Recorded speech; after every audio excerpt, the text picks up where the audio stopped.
Ew.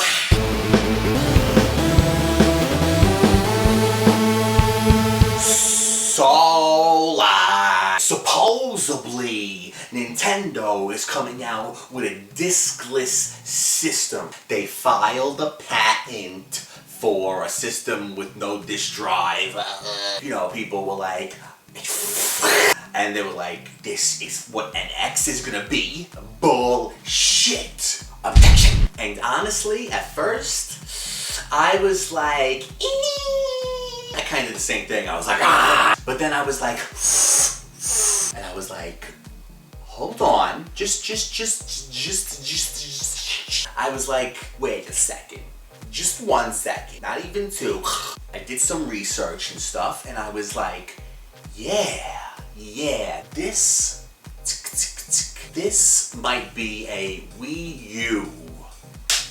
And everything just started to like make sense. And I was like, it probably is a Wii U, because obviously, the price of the Wii U was one of the things that hurts it the most, right? It's not that much more expensive than like a PS4 or Xbox One, really, because, they did drop it. Now it's like $300 regularly. There is a lot of sales you do see, but Wii U is $300 regularly, right?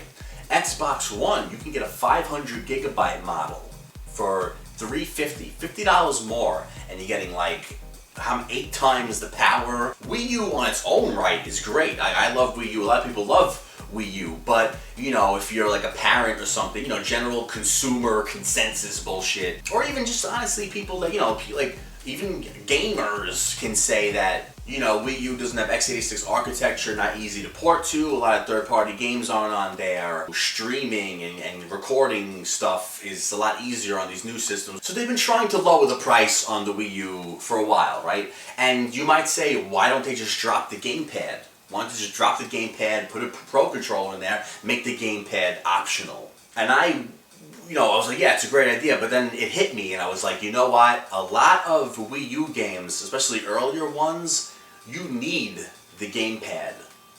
And there's kind of no other way to play certain games. A good bunch of games, like I said, especially earlier ones, you need the gamepad. Like, no other controls are programmed for it. Some of those games are third-party games. And a lot of these third parties have, went their ways and stuff, right?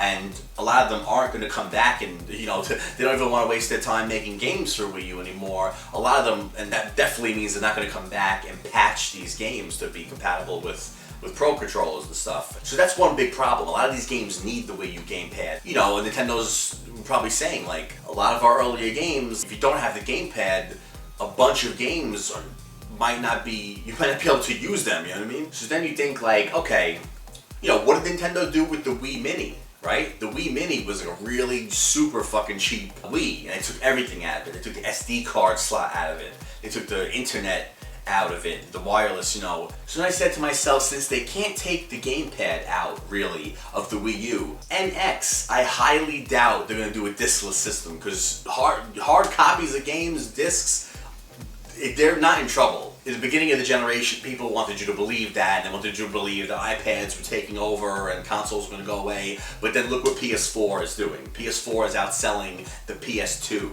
in a time of turmoil, in a time of when people thought iPads were going to take over and bullshit, right? PS2 had nothing like that. Now PS4, with all that turmoil, is completely destroyed everything that said that tablets and shit were going to take over consoles.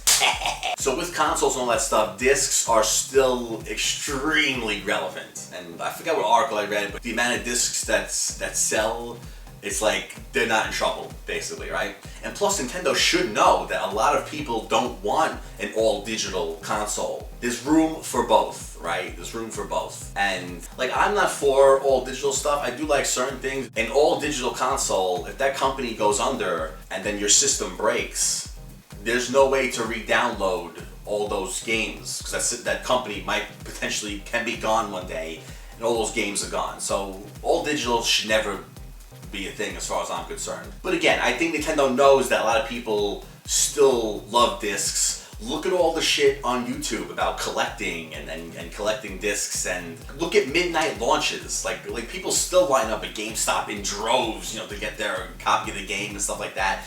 And it's just, that's part of the experience too, camping out for certain things. Nintendo should know that we want discs, and considering with PS4 and all that stuff is still doing so good, it just doesn't seem like an option. So then you say to yourself, they did the Wii Mini, they stripped all that away. They've been looking for a way to, make the Wii U cheaper. And of course they would love to do that. That would make more people buy it. Because again, a lot of people are probably saying, why for $50 extra or $100 extra, I'm already spending $300. What's another saving up for another $100? Or what's throwing in another $50 to get an Xbox One, or saving up another $100 to get a PS4?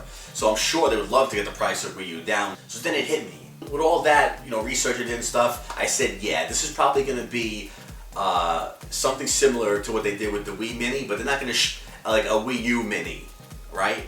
But I can't see them stripping it down like they did with the Wii, because the Wii with the internet, it was like they really just stopped supporting it and stuff. With Wii U, it's a system much more made for like a new era, so you kind of can't get rid of the internet on Wii U, right? But if they can't get rid of the gamepad and all that stuff, what's a way they can make the Wii U cheaper? They don't want to completely get rid of the Wii U, because they know what Sega did in stopping consoles too fast. They had a problem, they stopped this and they made a new console. So I think they know from history that they don't want to do a Sega thing, but at the same time they want to kind of like whatever with the Wii U. So making a Wii U Mini kind of thing and taking this thing out would be able to make it cheaper. And plus, when NX comes out, you can't compete with yourself. The cheapest NX could be is like $300, right? Maybe $400. Wii U is $300 right now. You telling me they're gonna have two consoles and compete with themselves? They're already competing with Microsoft, so they're gonna compete with themselves? No, the NX is gonna be out. They're gonna want people to buy NX. They don't want people to be distracted by another one of their systems that's $300 also. They don't want people to go in the store and be like, well, which one do I fucking get? Even if NX is more powerful, people would say, why is this one $300 and why is NX $300? Usually, isn't the new system usually more expensive? Like, what am I missing here? Why is this one the same price? They don't want to do that to people, right? So obviously, I think, everyone's saying that NX is going to come out soon and stuff. So if it does come out soon, even if it comes out in 2017, which would be 5 years, but since they're saying it's going to be a third pillar like they did with the DS, they can kind of bring it out whenever they want. So if they do bring it out at the same time, they can't have fucking two systems there with the same price. Since everything leads to NX coming out soon, they have to do something with Wii U to lower it. $300, $400 usually symbolizes the new system. So yeah, all the talk leads to they want to get the NX out quick to, right everything wrong that was with Wii U. They probably want to have an x86 architecture. They want to get all the modern features in there. Hopefully they don't want to fuck around anymore, and they want to get everything the way it needs to be to make it easier for third parties, to get all the new shit in there, to make it powerful enough. The thing is, Nintendo, in a whole, the company, Nintendo, has more money than the company of Sony. Now, so why the fuck would they be afraid of making a powerful system? Sony does more, like Nintendo, now they're doing more stuff, merchandising, all this other things, but generally, Nintendo does video games. Sony does TVs, Sony does video games, Sony does all this shit, and Sony put out a powerful, modern system. So there's no reason Nintendo should be afraid to do that with NX. There's no fucking excuse, I'm sorry. But if it is not backwards compatible with Wii U, they do still want to have Wii U out there. There's a lot of great stuff on Wii U, and they know by lowering the price, more people will want to jump in. So they still would want to have the Wii U on the market, but again, it can't be there. Either way, it can't be there at around the same price. But if you have the NX at $400 or $300, and you have the Wii U at like $150, then it's just naturally clear to people that, oh, this must be the new system. Oh, this is like their older system probably because it's, much cheaper price and stuff like that. So yeah, all the signs lead to this Discless system that it might be like a Wii U Mini style. So that's it for now. Go look for more clues. Go find Blue. I guess we'll find out soon, but for now, I will see you later.